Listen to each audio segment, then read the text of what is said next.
1, 2, 3, 4. Good. Time. So what we have here is the focus mitts. The focus mitts are good for combinations, and generally that's what they're going to be used for. They're a little bit more of a harder surface area, a harder pad, but normally you'll have some type of protective glove when you're using these. Just like Ron and I were doing, moving around. A lot of times you use these for your standard 1 through 3, or 1 through 4, excuse me, boxing combinations. So, fuck that, let's do this over. All right. 1, 2, 3, 4. Good. Time. So we have the focus mitts.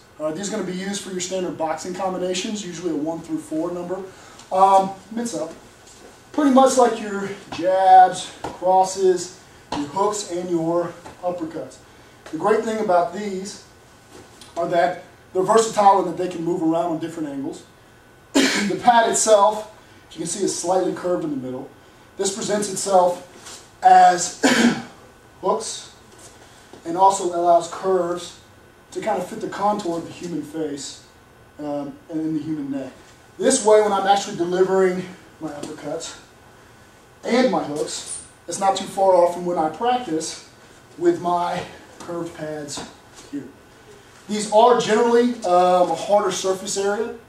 Normally we would be wearing protective gloves, so it's not that big of a deal. We can also use these for target acquisition, meaning that Ron can hold these behind his back. He can present for either left or right, and I deliver my shot. These are a little bit more advanced or a smaller target.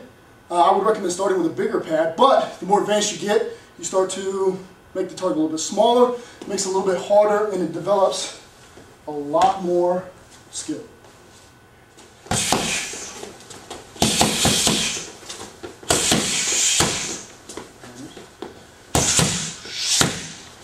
ahead and move this down. Let's go from the side.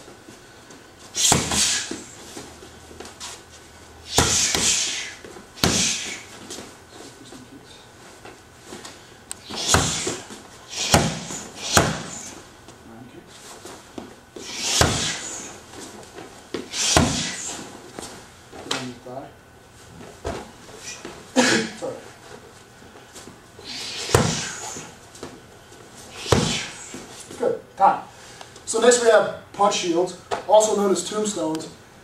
This is a very versatile pad. I really like this pad. The reason being is that not only do you have a flat surface for your punches, palm heel strikes, and everything that's going laterally, you also have a diagonal surface on the top and the bottom.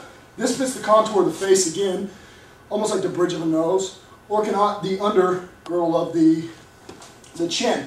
So from here we're doing straight punches. I can transition to a hammer fist strike on the top, and I can also use these, just hold the pad here, for some light work, going straight in the pad, angles up, angles down. I can use these for elbows. I don't only have to go into a target that's in front of me. I can use these from the side, going to do different strikes from the side. I can use it from behind, from here, turning, bang, bang, going here, here, using it from targets at all angles around me. Not only can I use this for my punches, use it for headbutts, additional combatives, hold the back low. From here, I can now put it in a kicking position. I can use this for your standard front kicks. We can take the bag off to either side. I can now transition into round kicks, right? And there's a lot of things that I can do with this bag. I can use this bag standing. I can use this bag in a kneeling position. I can use this bag on the ground. Attackers presented on top of me. There's really no angle that I can't use this bag. Going up, up, up. The one thing I will say about this bag is that, again, this is a smaller bag, all right, a smaller target. Usually when you first start, you're going to start with a bigger target, and you go down to smaller and smaller targets. This is one of those mid-range targets. This is actually very beneficial to have, just because of the different angles and striking surfaces. Actually, I'm going to show you from here.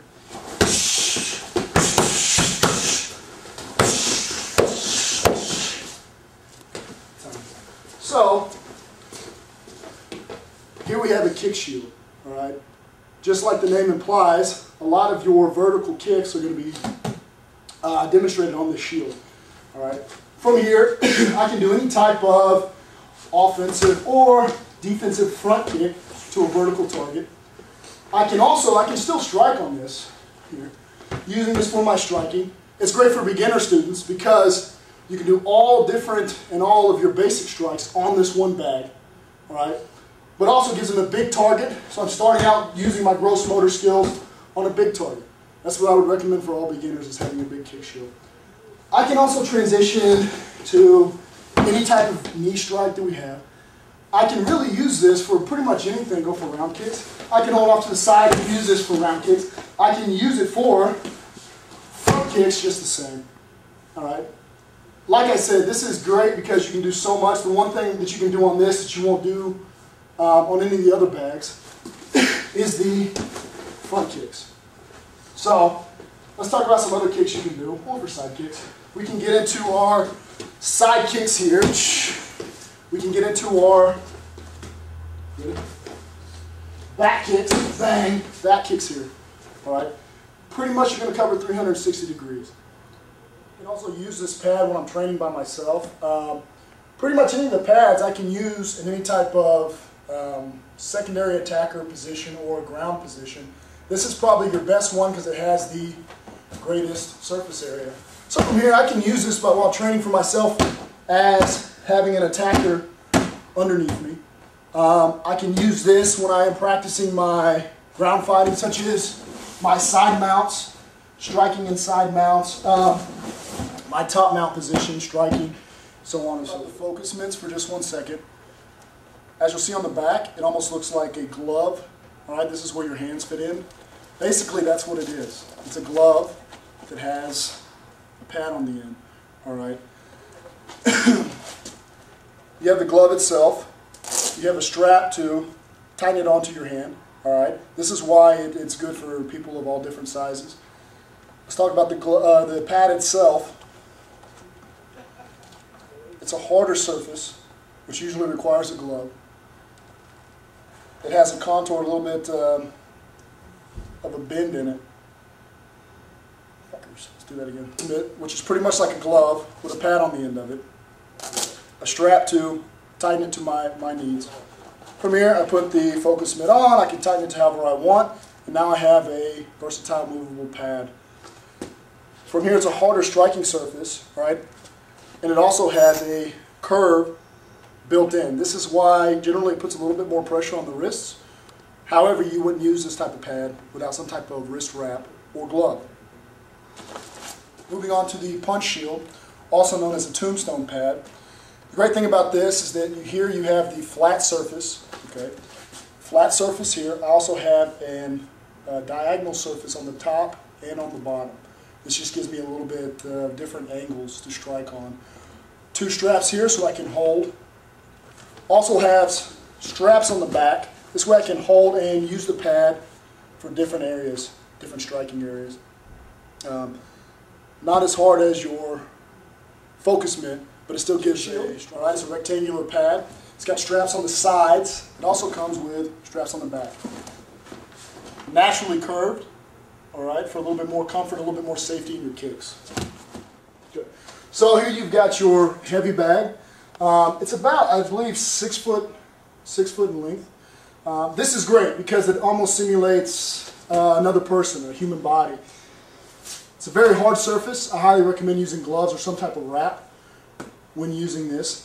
And again, just like a human body, I can throw punches, other strikes, elbows, headbutts, knees. I can go into my kicks, and I can move around my target. This is the closest thing you're going to get to having a human attacker in front of you. Yeah.